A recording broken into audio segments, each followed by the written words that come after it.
Hit on the ground on a hop to Brocious. Fields, throws across, in time, ball game over, World Series over, Yankees win, the Yankees win! And the Yankees are world champions in a dream season, 125 wins, unheard of in our lifetime. We will probably never see this again. There has never been a team quite like the New York Yankees. It's a team built by legends, with mythic figures, through fabled stories that have stood the test of time. Heroes, new ones, emerge with each passing decade, some rising to the moment, others simply rising out of nowhere. In the last 100 years, one team has stood alone. So in the final season of the century, it was only fitting the New York Yankees would be 1999 world champions. Major League Baseball Productions presents Team of the Century. Following the euphoria of the 1998 championship, the Yankees began the 99 season in typical business-like fashion, but with heavy hearts for Yankees past. Ladies and gentlemen, the Yankees remember the Yankee Clipper, Joe DiMaggio. He will always be remembered. As the season progressed, the team also welcomed Yankees present back into the fold. You know, the whole team was looking forward for Joe Torre to come back, and that was, I think, the moment for us to get focused, and you know, Torre gave us that push that we needed. And so the Yankees set out to capture their 25th world title any way they could. A comebacker, there's the good athleticism. He throws the glove to first for the out. The ball was stuck in his glove, and so he threw the entire thing over to get out number two.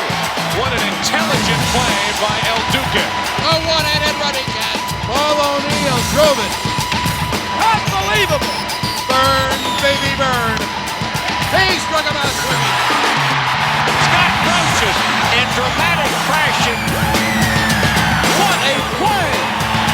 This one is gone. And no one set the tone better than Derek Jeter. 57 consecutive games, Jeter has reached base. You know, when going into a season, you want to get off to a fast start, because I think that really sets the tone for the rest of the year. And it's something I worked on in the off season. I worked real hard to be ready for opening day. And you know, when you're playing on this team, you have a lot of special players, and you just basically go out and you do your role and play your part in order to help the team win. Hit hard to right field, and the Yankees are going to win the game! Jeter was fast becoming another in a long line of Yankee legends. But not even he could top David Cohn's moment of perfection. My head was tingling because you could just feel the emotion in the crowd. And I pointed up in the sky at the ball as if no one knew where the ball was. And I remember putting my hands on my head almost in disbelief that this is going to happen. Ball game over. A perfect game. A perfect game for David Cohn. 27 up, 27 down.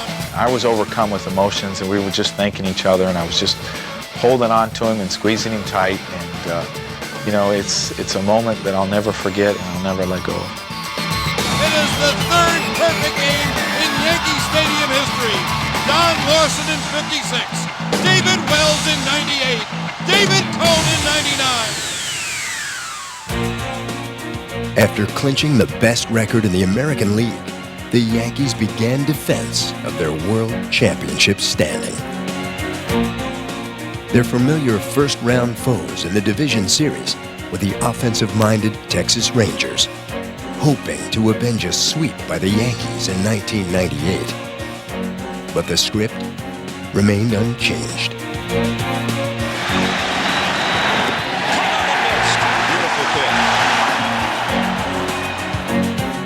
The Rangers lineup, which scored 945 runs in 1999, simply had no answer for Yankees pitching. Blew it right by Rodriguez. For the second straight year, the Rangers managed just 1 run in 3 games. The Yankees had no such problem. And Strawberry launches one to deep left center field. Way back at the track, at the wall, and gone. With their mighty arsenal of weapons, the Yankees swept the Rangers for the second consecutive season. New York would play for the pennant. The question was, against whom? Would it be the Cleveland Indians, the first team since 1950 to score 1,000 runs? It certainly seemed so, as they took a 2-game lead over Boston in their division series. But Cleveland was about to get beaten at its own game.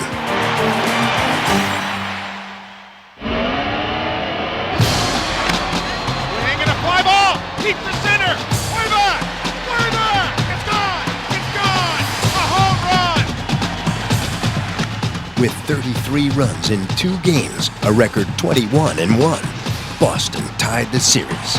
Crank up the engine, folks. The Red Sox look like they're headed for Cleveland, Ohio.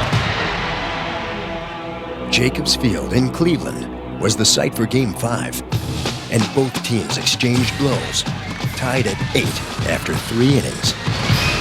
But once Boston's unlikely reliever, Pedro Martinez, came out of the bullpen, the Indians were rendered powerless and hitless. Inning over. Pedro Martinez strikes out 6. 7 strikeouts for Martinez. And reality is starting to set in. Down 2-0. The Boston Red Sox have come storming back, and they are in the American League Championship Series. New York played host to one of baseball's best rivalries, the first time ever in the playoffs. Before the series, I was talking to Yogi, and he talked to me and he said, "We've been playing these guys for 80 years. They cannot beat us." And I was like, wow. Swung on and drilled deep to center field. Going back Lewis. See ya! A home run! Bernie Williams! And the Yankees take a 1-0 lead and the best of 7. With the Yankees up by 2 games, the series moved to Fenway Park, where the matchup of the year pitted former Red Sox ace Roger Clemens against his successor in Boston. Pedro had struck out 17 Yankees in a game once already this year. Swing and a miss. He struck him out on a breaking ball. Pedro with 11 strikeouts. The Yankees were dealt their first postseason loss, 13-1. But in Game 5, LCS MVP Orlando Hernandez helped right the ship, allowing just 1 run in 7 innings, while pulling the Yankees 1 game closer to their World Series destiny. Line into the left field corner. They're waiting for it as Spencer and the Yankees are going back to the World Series to defend their crown. That's the toughest part, is getting back to the World Series. And you work since the middle of February, and you have one goal, and that's to get to the World Series and have a chance to win it. World Series bound yet again.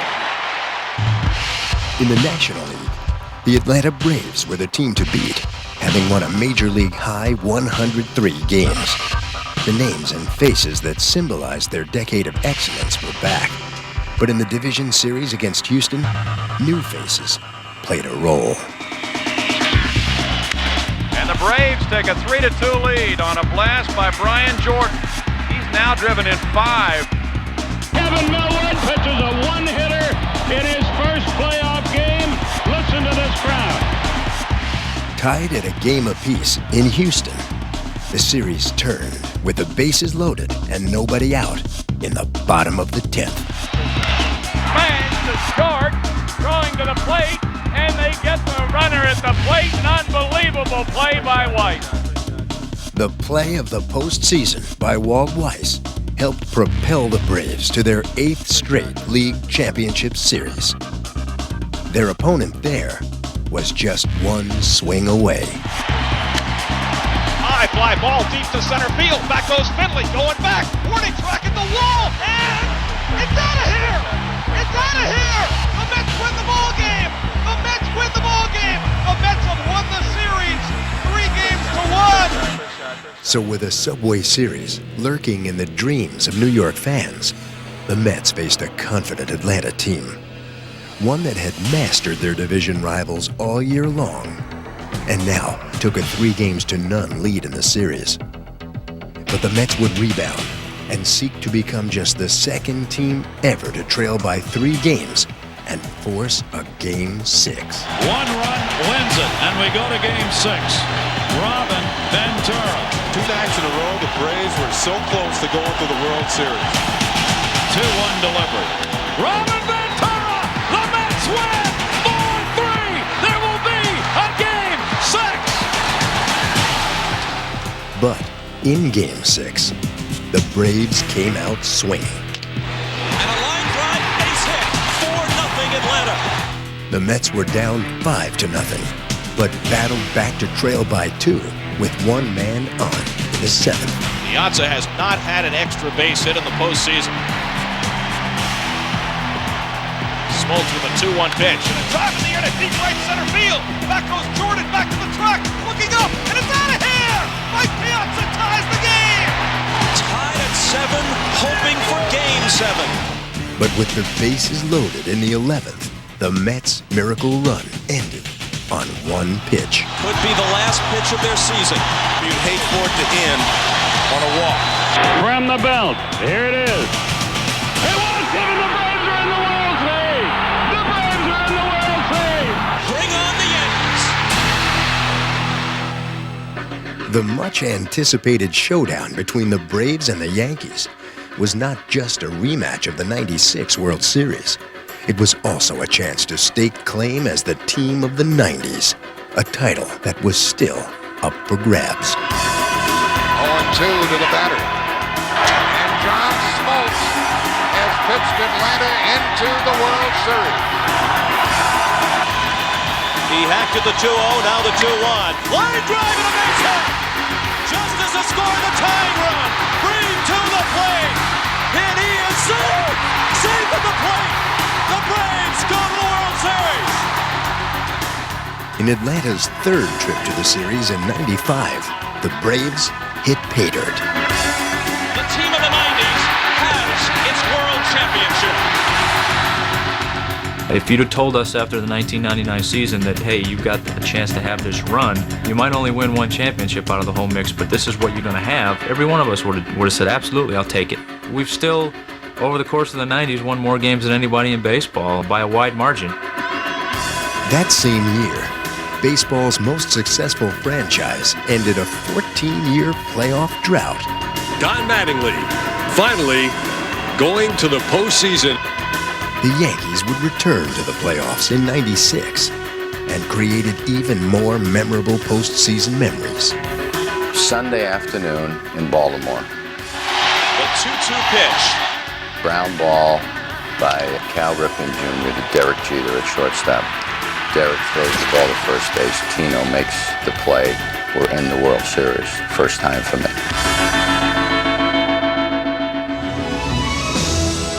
A determined Yankees team would try to regain its past glory against a Braves squad that was making its 4th World Series appearance in 5 years. But Atlanta dominated the first 2 games in New York. Runner goes, hit deep in the air to left field. He has done it again. The 19-year-old goodbye home run. The Yanks went on the road, down by 2. And that's precisely when the pinstripe mystique began to surface. In the air to left field. Back at the track at the wall. We are tied. They are dancing in the streets of New York right now. The Yankees won 3 straight and headed home. Game 6 of '96. To see Joe Girardi get the big triple. He ended up being the World Series hero that night and in our first World Series championship. Swung on and popped up again. Off third. Hayes has room. Hayes makes the catch. The Yankees win. The New York Yankees have won the 1996 World Series. 2 years later, a season for the ages.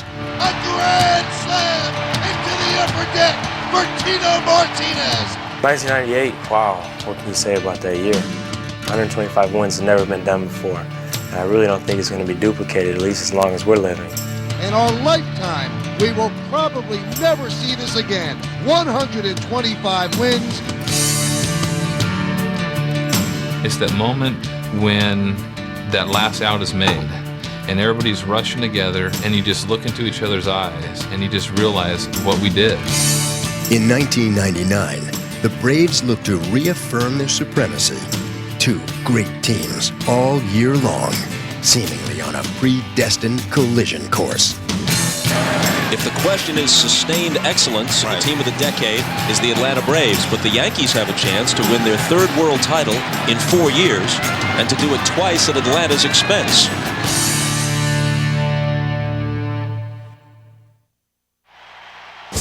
It was time to crown the champion as baseball's two marquee teams assembled for Game 1 on a cool October night at Turner Field. Thanks to interleague play, the Braves and Yankees had already met this year, a first for World Series opponents. Now, as Game 1 commenced, a lineup change. The veteran left-hander Tom Glavine, slated to start tonight, has been scratched. He came down with a stomach virus yesterday. Greg Maddux will pitch tonight against Orlando Hernandez. The Cuban right-hander, known as El Duque, began the game with a 4-0 record in postseason play. And in his first inning of work, he showed why. The first at bat off Chipper Jones, he struck him out. A real good fastball right on the inside corner.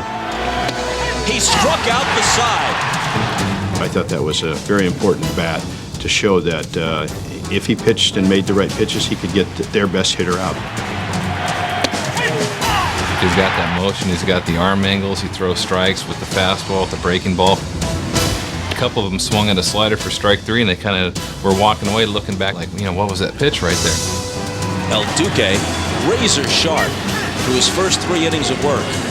He probably had the best stuff he's had all year in Game 1 of the World Series, and I guess he couldn't have saved it for a better stage. El Duque struck out 8 of the first 11 batters he faced.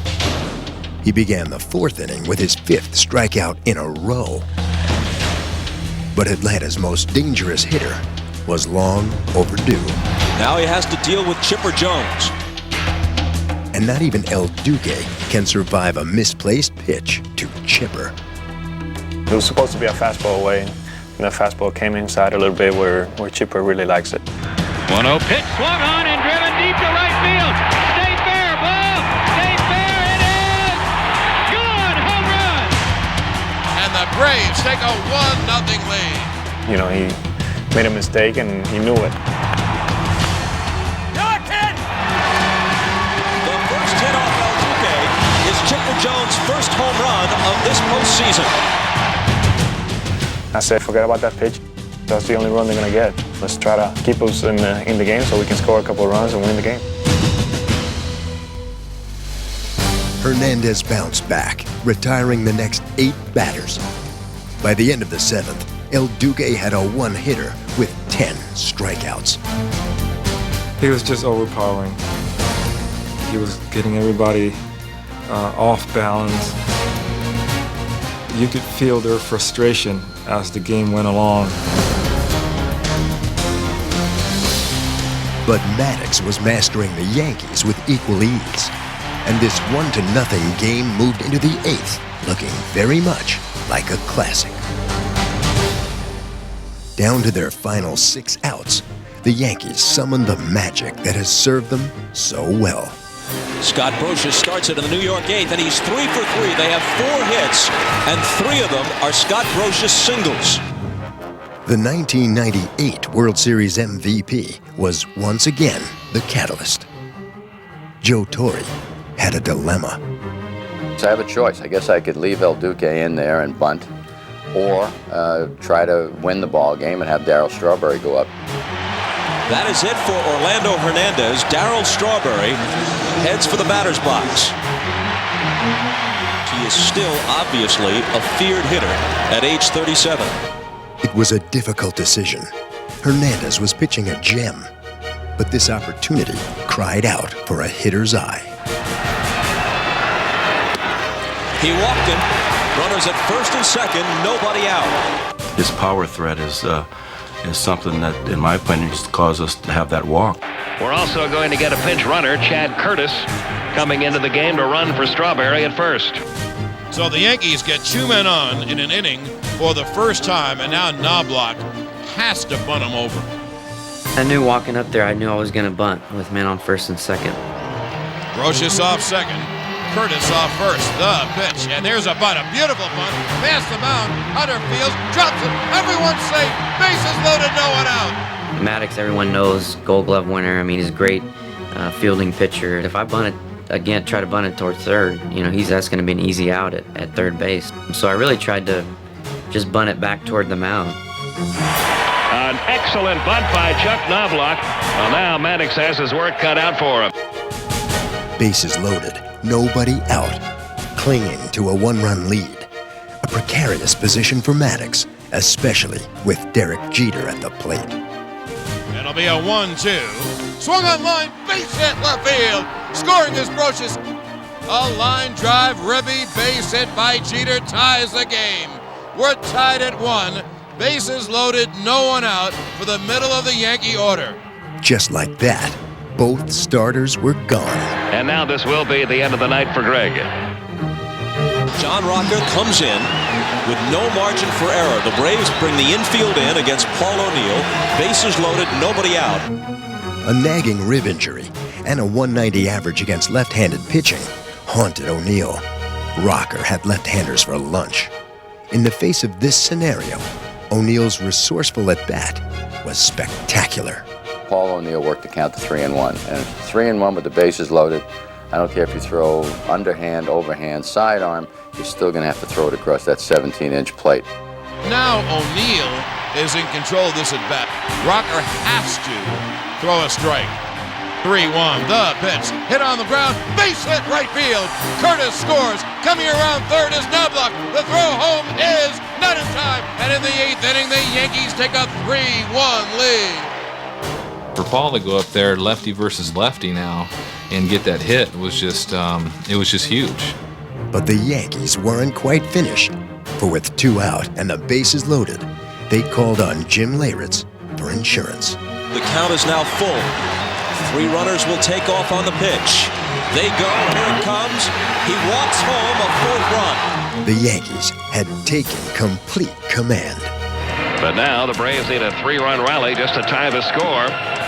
And they've got to do it against one of the toughest relievers in the game, Mariano Rivera. And with New York's unparalleled closer on the mound, the only thing missing from a 4-1 lead is a ribbon and a bow. And the pitch to Myers on the way. A little looper toward third, foul territory. Brocious there for the catch. And game 1 of the 1999 World Series goes to the New York Yankees. Only one team in the last 21 years had won back-to-back World Series. The New York Yankees were 1 game closer to becoming the second.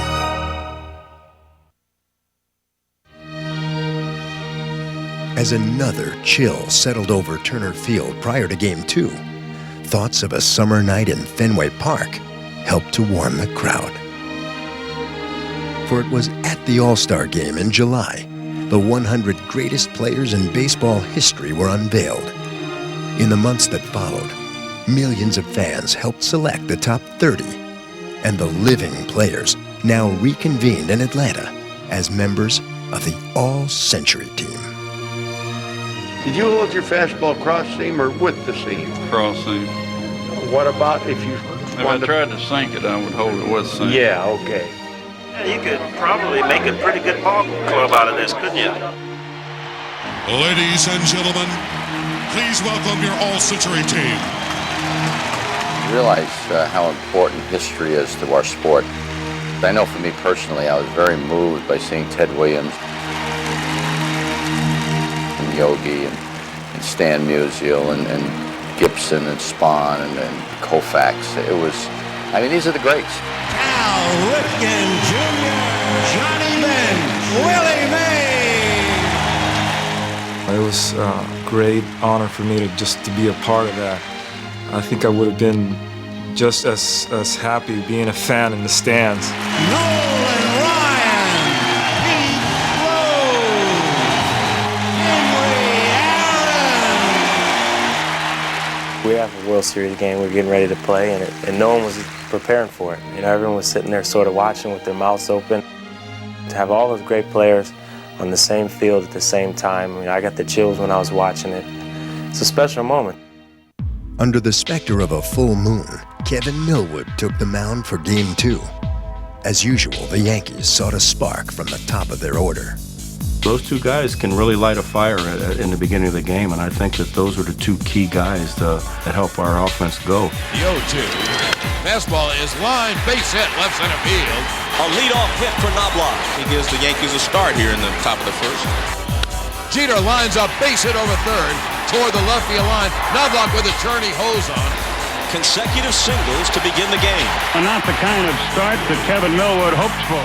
But precisely the kind of start Paul O'Neill takes advantage of. Another line drive, another base hit. Rounding third, Knobloch, he scores. And the Yankees are quickly on top. Still, the fans could see the light after Bernie Williams grounded into a double play, and Tino Martinez fell behind Millwood 1-2. They come to their feet at Turner Field in anticipation of a pitch that could end the inning and get them out of this, all things considered, with minimal damage. Breaking ball line up the middle. It's a base hit center field. Jeter scores. And it's 2-0 New York. The crowd's been taken out of this game a little bit too. Ricky Leday followed Tino's single with a walk. That put runners on first and second for Scott Brocious. Hit hard, Guillen dives and can't get to it. Martinez rounds third. He'll score. We are off to an unpleasant start here if you're a Braves fan. And if you're not, listen to John Sterling. What an inning for the Yanks. 5 singles in the inning for New York. They now have 11 hits so far in the series, all of them singles. We're not home run hitters, even though we can hit home runs. For the most part, we're line drive, contact guys. I just keep reminding him, thinking small bites, just one run at a time. But those small bites gave David Cone a 3-run lead to chew on. Now, Brian Jordan and the Braves faced a stiff challenge. A 3-run deficit and a seasoned pitcher. Swung and a drive. Deep left field. Back goes Leday to the track, to the wall, and he's got it. The inning is over. On any normal night or day, that ball is probably 7 or 8 rows back in the seats. I thought for sure it was a 2-run home run, and the ball stayed in the park. I thought, there it is. There's the break. We scored 3. They're staring at a 2-run home run that doesn't happen, and there was a big swing of momentum right there. Point, counterpoint. For the Yankees then watched all the breaks go their way in the top of the third, as this game of inches put both Bernie Williams and Tino Martinez on base for Ricky Leday. Leday swings and lines one to deep left center. In the gap, that ball is going to be a base hit. It'll go all the way to the wall. Bernie scores. Tino is held at third. It's a ribby double. It's 4-0. Things are not getting any better, and here comes Bobby Cox, and that's going to be all for Kevin Millwood tonight. Terry Mulholland emerged from the bullpen and retired the first 2 hitters he faced. But the Braves offered little defense, and with Tino now on third, David Cone took an unkind cut. He hits it on a line to Guillen, who drops it. He dropped the ball. He dropped the ball. Everybody is safe. A run scored. When we see errors that are made on the other team, our eyes sort of light up. Make it hurt. You know, that's what we say on the bench a lot of times. Okay, make that one hurt. Let's make it count. You never want to give David Cone a lead because that allows him to use more of the plate. He's almost automatic in the postseason. You know, he's a big game pitcher. David Cone is one of the best big game pitchers of his generation. Mr. Cone is pretty good when the time is needed for a win. This game right here could be his last game in a Yankee uniform. Let's say the Yankees win in 4 or 5 games. There is no second start for David Cone, so he wants to show the boss that he can still be a big game pitcher. And what the boss saw had to make him happy, as Cone held Atlanta hitless through the first 4 innings. It just didn't seem like a typical no-hitter at that point. But I thought maybe in the middle innings I could get something going and maybe get a good rhythm going and get deep into the game and shut him down. And you know, I think that's kind of the way it played out. Atlanta fans suffered through Cone's 7-inning, 1-hit mastery Yankee fans rejoiced. The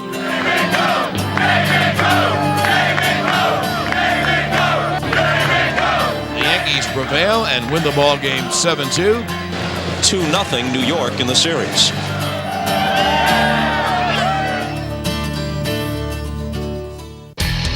Back to New York for Game 3. The fans were thinking sweep. That's why that should have went down tonight, man. The Braves were looking to do the right thing, but it was a subtle left field thing the Yankees did that would make all the difference. Chad Curtis for Ricky Leday. The New York confidence was high. We won the first 2 in Atlanta, but you can forget about that unless we win Game 3. And we took every game like it was the 7th game, do or die situation. And I really felt that once you have a team down, you got to kill them. The Braves' backs were to the wall. There's a movie written about the pride of the Yankees. I think the Atlanta Braves have a lot of pride too, and I think that's going to show tonight. They have to prove to the world that they're not going to get swept by the Yankees, and if they don't win tonight, it's a great possibility of that happening. After missing Game 1 due to illness, Tom Glavine took center stage for Atlanta. Andy Pettitte would start New York's 200th World Series game, and the Braves would hit him early and often. Now the stretch in the 1-1 coming to Brett Boone. He swings, sends a fly ball, deep right field. Back for it goes O'Neill, still going. He looks up, it's off the wall. Heading for third, Gerald Williams. They'll stop him there. Sliding in safely with a double, Brett Boone. And runners are at second and third, nobody out. Here in the top of the first. Brocious kicks it, picks it up and throws and gets it, but a run scores.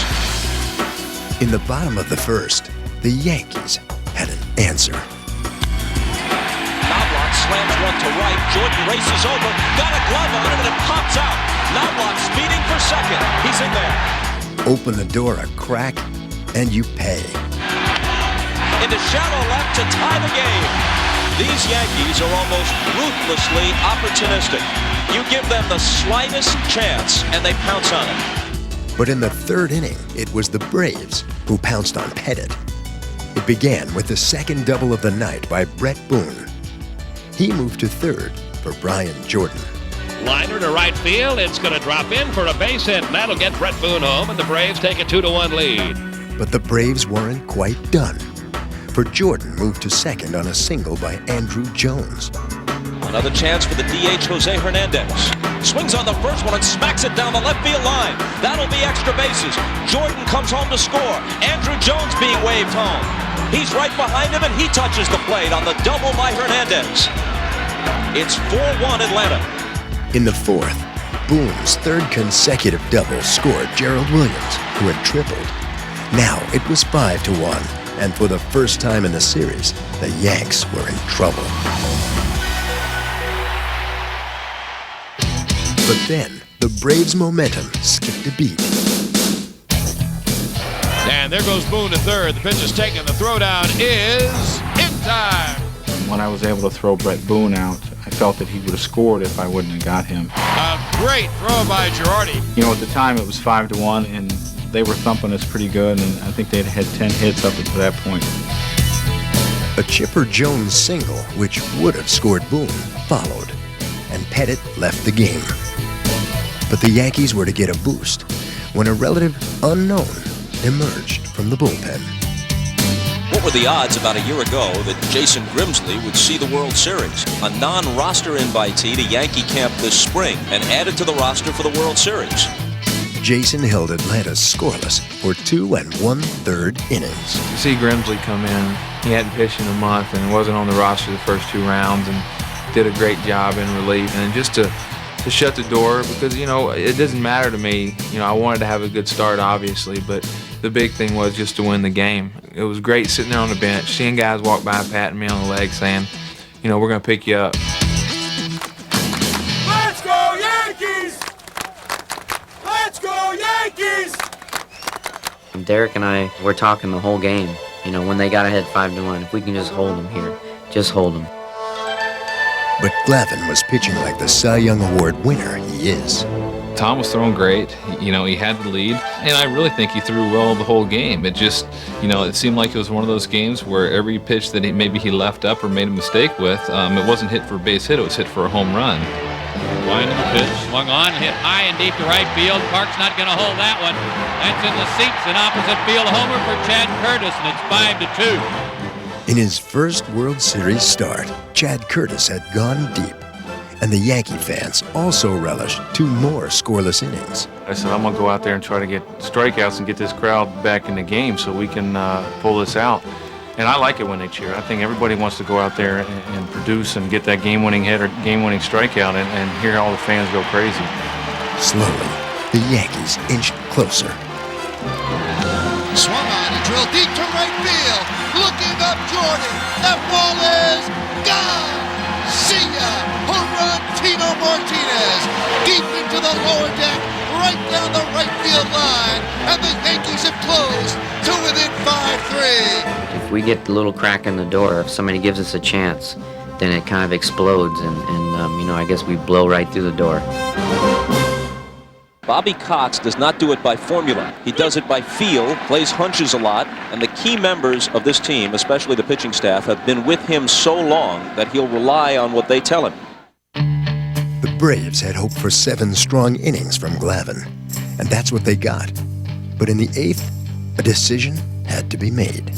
It kind of boiled down to, did I have enough to go out there and pitch one more inning? Even though I was still throwing the ball pretty well, my body was starting to get a little bit tired. And, you know, I think everybody hemmed and hawed about what we should do, and I guess finally I ultimately just said, all right, I'll go out there. I'll try and go another inning and try and get us 3 outs. Having thrown 72 pitches through 7, Glavine will start the 8th. In retrospect, it was probably a mistake. Swung line, right field, base hit. Girardi hit a rope, and the tying run comes to the plate. 1 on for Chuck Knobloch. The 2-0. Swung on and hit in the air to right field. Jordan back to the track, to the wall. He leaps. It is gone, gone, gone, gone, gone. Chuck Knobloch has tied the game with a 2-run home run over the right field wall. Chuck Knobloch, and the ball game is tied at 5. Jordan went back to the wall, made a leap, and the ball went off his glove and into the seats. Chuck Knobloch is a hero in New York. And that's the loudest that I personally have ever heard the stadium when I was out on the field, like running around the bases. My ears were literally ringing because it was so loud. And that's a great feeling. You're so excited and you're trying to control yourself, but it was a lot of fun for me. I had a big smile on my face all the way around the bases. 1 man wins, 1 man loses, and Glavine now left the game with the score tied at 5. In the top of the 9th, Rivera allowed Boone his 4th hit.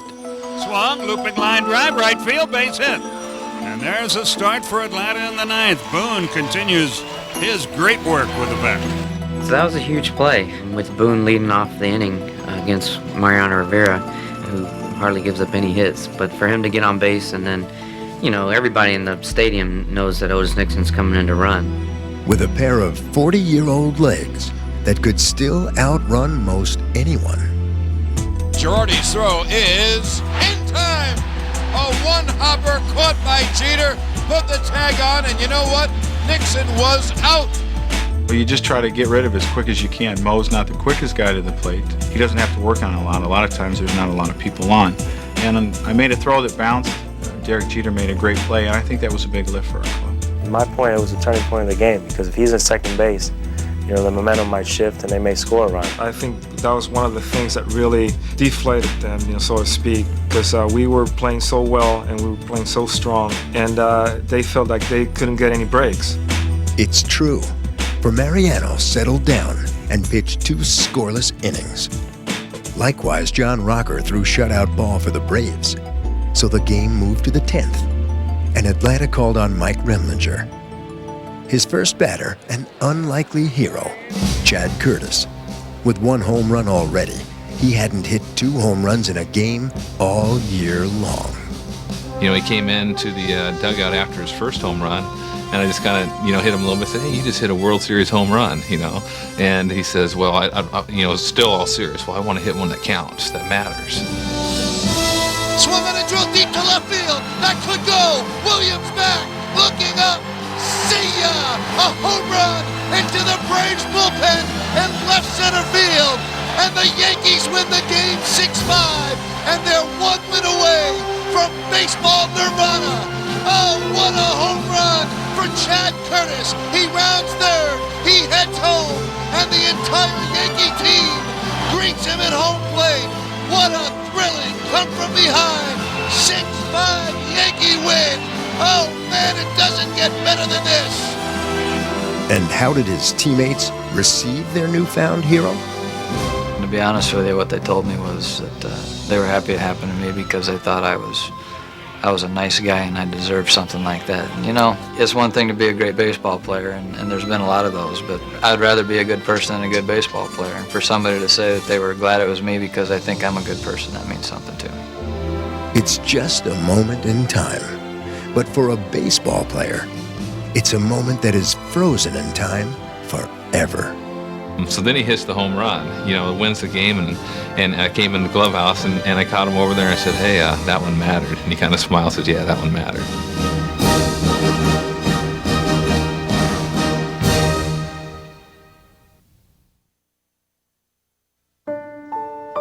Ball players are, of course, human and subject to the frailties of life. In the past few months, both Scott Brocious and Luis Sojo had lost their fathers. And now, on the eve of Game 4, Paul O'Neill lost his father too. I found out on the way to the ballpark what had happened. I came in just to ask him how he's doing, and I heard him say something that really made sense to me. He says, "I just don't want to talk about it right now." And, I know for me, especially the first couple days after I came back, and you try to do your best to kind of put those emotions inside until, you're done doing your job. Joe Torre always says that when tragedy in your family happens, probably your greatest sanctuary is between those white lines, and maybe this is the place where Paul O'Neill should be tonight. This is something we've worked hard for, and I know that if his father was here, probably that he'd want him to play, and I think it was a situation where he did the right thing. As Paul took his customary place in right field, starting pitcher Roger Clemens made his customary visit to the center field monuments, seeking inspiration from the Babe. Only 8 pitchers this century had more career wins without a World Series victory than Roger. When a guy is struggling a little bit and not playing up to his expectations or anybody else's, it just means that he's due for a great thing. And he starts the game with a strikeout as Williams chased ball 4. But Clemens would have to beat playoff pitcher extraordinaire John Smoltz, 12-3 lifetime in the postseason. And early on, Smoltz was dazzling. And the 1-2. Strike 3 is called inside corner. Next pitch to Lede on the way, and he got him looking inside corner. 3-2 pitch. Strike 3 called. Brocious caught looking, and Smoltz strikes out the side.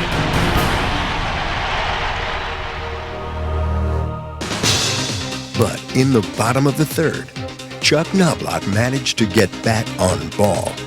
And that sparked a Yankee rally. And Smoltz deals, hit hard on the ground to deep short. White's backhands can't come up with it. It's a base hit for Knobloch.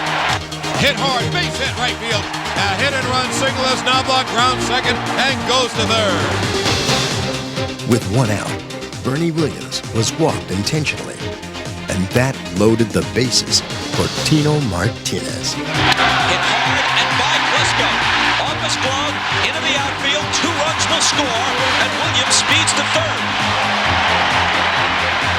Swung on and line with a bullet. Base hit right field. Bernie scores. It's a ribby single for Posada. And the Yankees take a 3-0 lead. It's almost like we wait till our opportunity, and if you let us get a little crack, we're going to make it bust wide open. If you're going to beat the Yankees, you're going to have to make all of the plays. You can't make half of them or 3/4 of the plays. The Yankees did make all the plays in the series, like when the left side of their infield and their pitcher excelled in the 6th.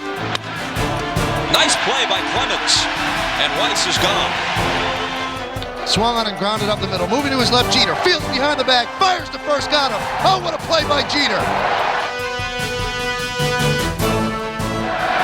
Jones pokes it. Brocious, a great stab. Whirling throw. 3 tremendous plays by New York defensively. Clemens leads the cheering section. And he was very emotional. He was very animated on the mound, and I think he could smell the victory. He could smell the ring. Deep into the 8th, Clemens was pitching 2-hit ball, but his hustle might have spelled his end. Weiss with a bouncer. Clemens can't get to it. Now he covers. Martinez flips. Safe. And Clemens may be hurt. He wants to stay in, you know that. But after a single by Gerald Williams, and with a 3-0 lead, Joe Torre felt Rogers' best chance at getting his first ever World Series win rested with the bullpen. Listen to this. Listen to the roar. Absolutely deafening.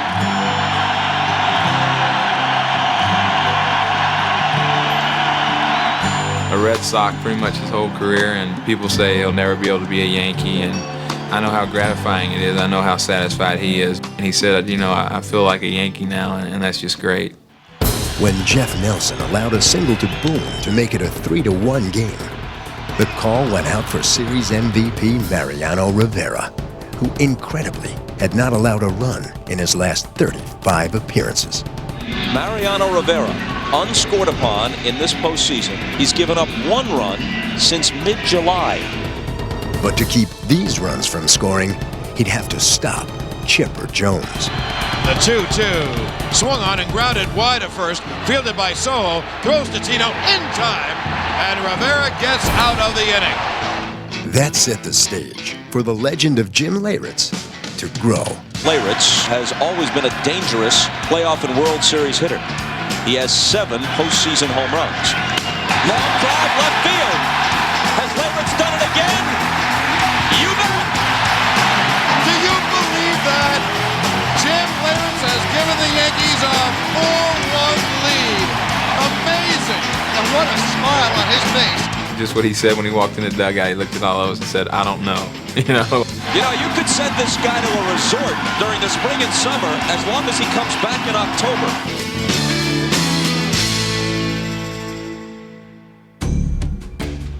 You can hear it, sense it, smell it, feel it. Mariano Rivera, who remembers fashioning a baseball glove out of cardboard in his native Panama, looking to finish the World Series at Yankee Stadium. And this crowd is primed. The Yankees are primed. Atlanta's last hope is Keith Lockhart, who's 1 for 3.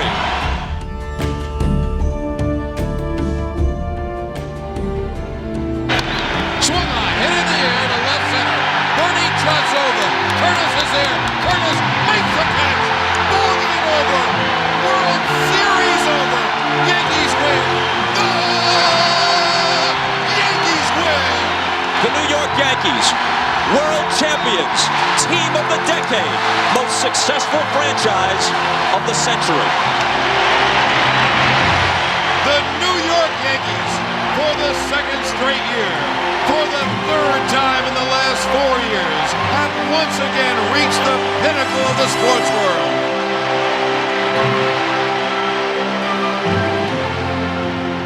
I think you had a lot of guys whose thoughts were elsewhere, you know, whether it's with their families or, you know, Mr. Torre thinking about what he's been through. And it was very gratifying for us to win. You know, we worked this hard and everyone knew we had the team to do it. So it was a special moment, but I do think it was a very emotional time. It's almost like when you have adversity and you're able to overcome adversity and overcome another great team on the field, and, you know, it even makes it sweeter. 25 World Series titles. No one else has more than 9. The first team with back-to-back sweeps since the Yankees of 38 and 39. It's a team of guys that have put personal things aside, that have put individual goals aside for this one team goal. And when you look and you just see in everybody's face, yeah, this is what it's all about. That's what I remember.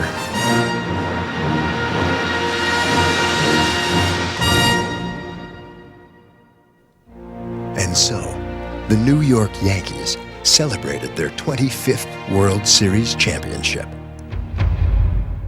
But in their revelry, they couldn't help but feel the presence of their pinstripe past.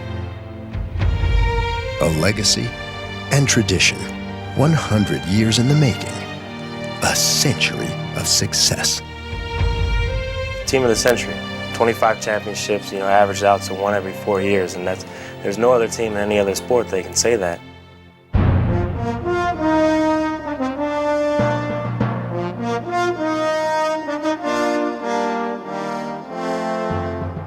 This rare assemblage of talent was called Murderers Row, and many consider it the finest team in baseball history.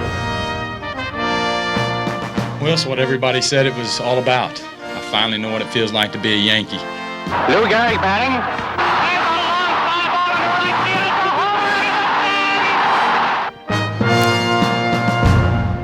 I think I'm a pretty fortunate fella. Well, and at this one particular time when I went to bat, and I looked down at center field and I pointed. I said, I'm going to hit the next pitch ball right past the flagpole. Well, the good Lord must have been with me. I feel honored to walk on that baseball field when you think of the guys that have played here. First time you walk in the clubhouse, you realize all the players that have put on that uniform. Just putting on the Yankee uniform, and I'm not exaggerating when I say this, I was proud. The pitch hitting straight away, a long, high fly ball going far out into left field. The ball is over the fence for a home run by Joe DiMaggio. The longer I've been here now, you just realize how much tradition is around here and how special it is to be on this team. I am very happy to be the manager of such a great game ball club as the Yankee Ball Club. The Yankees are champions again for the 12th time. The Yankees are champions of the world. Winning. We're winners. It's just an unbelievable feeling to be able to say that you play for a winning organization. Gonzalez pitch to Sal Evars, a liner to right. Here comes Hank Bauer. He slides, makes the catch. The Yankees win their third straight world championship. The history, everybody knows about the Yankees. The stuff that goes on around here and the memories that continue to happen, that have been happening forever around here, is just amazing. Mantle hits a high fly ball. It's deep left center field. It's way out there. It's way out there, and it is in there. I mean, it's in there. We won 10 World Series, and I was just born at the right time. And the Yankees are champions. And look at Merrill. Piggyback riding Bob Cazala. The Yankees for the fourth consecutive time. If you want me to point at one thing and say this is what the Yankees are all about, that's what I would point at. I wouldn't point at one time. I would point at the collection of time and just say the Yankees are about consistency. It's a base hit in the center field. Bauer rounds third. He's going to come in to score. The Yankees win the World Championship the fifth straight time. And the 12th series record. What a series for today. You have to play for the Yankees once and be on World Championship teams to really be a Yankee. And I think that I'm as much Yankee as any Yankees ever played in the ball club. I'm starting to believe more and more in magic and mystique and everything that goes with it. Larson is ready, gets the sign. 2 strikes, ball 1. Here comes the pitch. Strike 3. A no-hitter, a perfect game for Joe Larson. Yogi Berra runs out there. He leaps on Larson, and he's swarmed by his teammates. The first World Series no-hitter, a perfect performance by Don Larson. There's one. It is deep to right field, and that ball is going, and it is gone. Roger Maris gets his first hit of the series, and you can tell that that's the bat that it was gone. Jackson with 4 runs batted in. There's a fly ball to center field and deep. That's going to be way back, and that's going to be gone. Reggie Jackson has hit his 3rd home run of the game. Jackson becomes the second man in World Series history to hit 3 home runs in a game. I was a Yankee fan growing up, so I knew a lot about the tradition and a lot about the mystique of playing here in Yankee Stadium, and I get the chills every time I go on the field.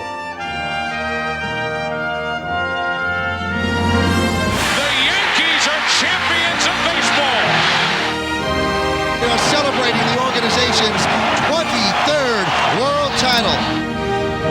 Joe, I got a little cocktail for you, buddy. Everybody feels real fortunate to have a big league uniform on, but there really is something about putting on the pinstripes that just automatically gives you a little shot of pride that this is an organization that's just been a winning organization from the whole century. Throws across, in time, ball game over. Yankees win. The Yankees win.